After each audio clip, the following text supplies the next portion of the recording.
Kalau lalu diatur di undang-undang kepresidenan, gitu terus gimana? Apa tidak boleh? Kan itu tanggungnya presiden. Oh, diatur anunya Pak, kalau dibelokkan di bawah. Nah, silahkan kalau itu mau dimasukkan, meskipun kalau itu terjadi itu hukumnya sudah ada dan sudah ada banyak yang masuk penjara gitu. Gitu. Makanya cari. Saya bukan tiba-tiba setuju dah undang-undang kepresidenan, tapi dicari bahwa itu sudah lengkap diatur di berbagai undang-undang, hanya tidak satu, tapi pelaksanaan di lapangan banyak abuse of power, penyalahgunaan kekuasaan itu. Nah, saudara sekalian, sampai saat-saat akhir di masa jabatan, misalnya dalam masa istilah Mas Zainal Arifin Mukhtar itu masa lemdak. Masa lemdak itu masa bebek lumpuh, di mana presiden itu sudah tidak lagi menjadi presiden karena sudah terpilih yang baru, cuma menunggu pelantikan, tuh lemdak namanya. Lemdak itu namanya kalau secara hukum disebut masa demisioner.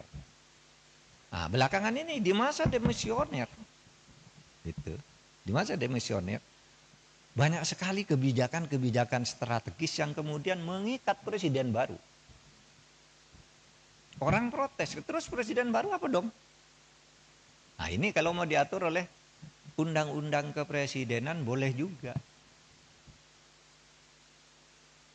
Dicoba nanti.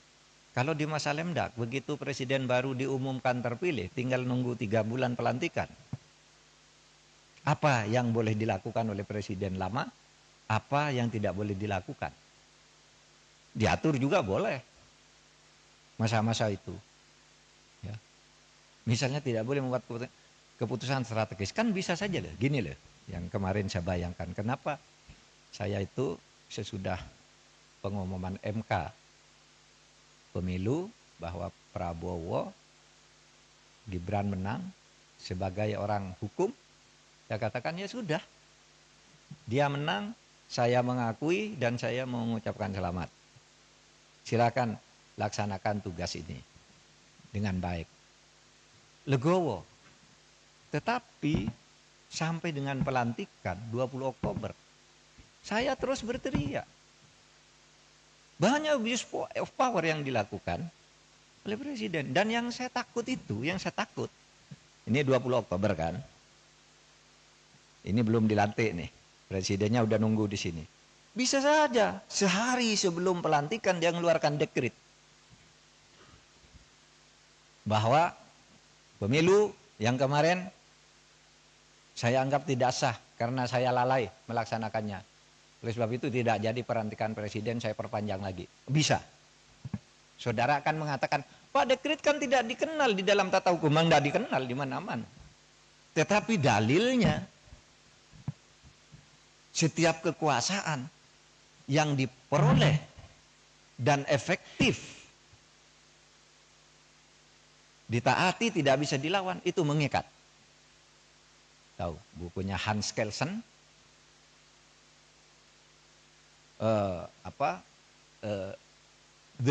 the pure theory of law. Itu kata ini, revolusi dan pemberontakan yang menang, perlawanan terhadap konstitusi yang menang itu menjadi hukum baru kalau bisa efektif dipaksakan kepada rakyatnya. Mau saudara memberontak, kalau menang saudara presiden. Tapi kalau kalah digantung saudara. Ini teorinya. Bukunya jelas dan prakteknya jelas. Saya katakan, Pak, apakah kita nih pelanggaran kepemerintahan kita nih dibentuk tidak melanggar konstitusi? Iya, melanggar konstitusi.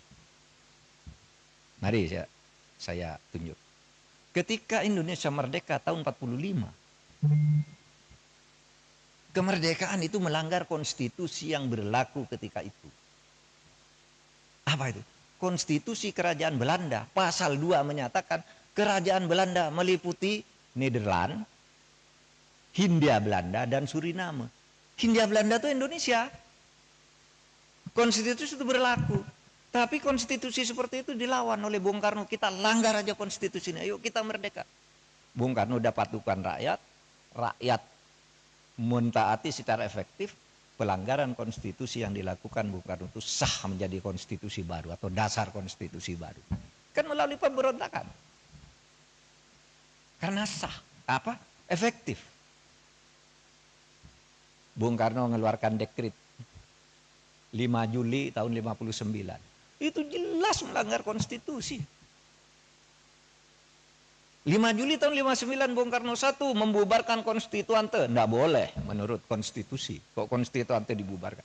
Yang kedua, memberlakukan undang-undang dasar yang lama, ya, memberlakukan kembali undang-undang dasar 45. Konstituante dibubar. Tidak boleh dilakukan oleh presiden. Karena yang menempatkan memberlakukan undang-undang dasar itu konstituante.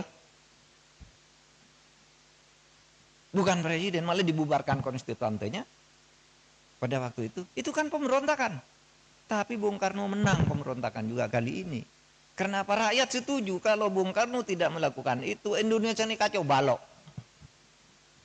Maka keluar fatwa Mahkamah Agung ketika itu bahwa yang dilakukan oleh Bung Karno itu adalah untuk menyelamatkan negara. Dalilnya salus populi suprema lex esto. Keselamatan rakyat itu menjadi hukum yang tertinggi. Boleh konstitusi dilanggar kalau untuk menyelamatkan rakyat. Itu dalilnya. Itu yang kemudian dipakai oleh Wiryono Projodikoro. Bung Karno mengeluarkan dekret sah karena dia ingin menyelamatkan rakyat. Selesai. Presiden Soeharto memerintah Orde Baru. Apa itu? Melanggar konstitusi juga. Masa kekuasaan katanya dialihkan melalui Super Semar? Nggak bisa kok kekuasaan dialihkan melalui Super Semar. Nggak bisa. Pelanggaran konstitusi. Lalu direkayasa agar itu disahkan. Jadi 66 sampai 67 dia melakukan kekuasaan secara melanggar konstitusi. Tapi itu dianggap sah. Karena apa? Rakyat setuju pada waktu PKI bubarkan. Kalau tidak ada Pak Harto, PKI tidak bubar. Kita dukung. Sah meskipun melanggar konstitusi. Dalilnya apa? Salus populi suprema lex esto. Keselamatan rakyat itu adalah konstitusi yang tertinggi. Lebih tinggi lagi dari konstitusi. Nah itulah filosofi tertinggi dari kedaulatan rakyat itu. Nah tapi ini bisa disalahgunakan. Makanya jarang kita kuliahkan. Karena ini kalau gitu Pak boleh ya Pak melanggar konstitusi. Itu enggak boleh. Gitu. Cuma kalau itu terjadi karena keterpaksaan. Dan tidak ada yang bisa menghalangi. Jadi.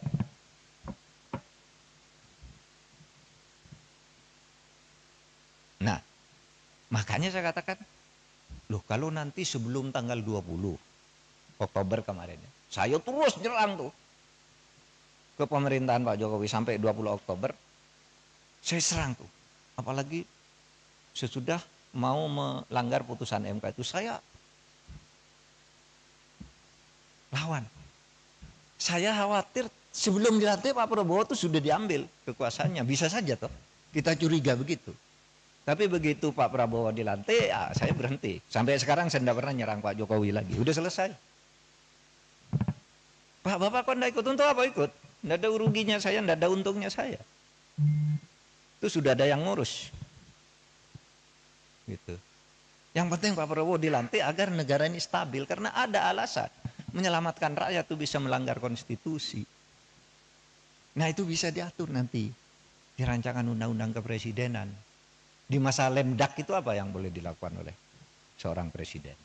Atau sesudah selesai, lalu tiba-tiba terbukti ada kesalahan administratif, ada apa? Diatur juga di sini. Agar tidak dicampur aduk antara masalah ketatanegaraan, masalah pidana, dan masalah administrasi negara.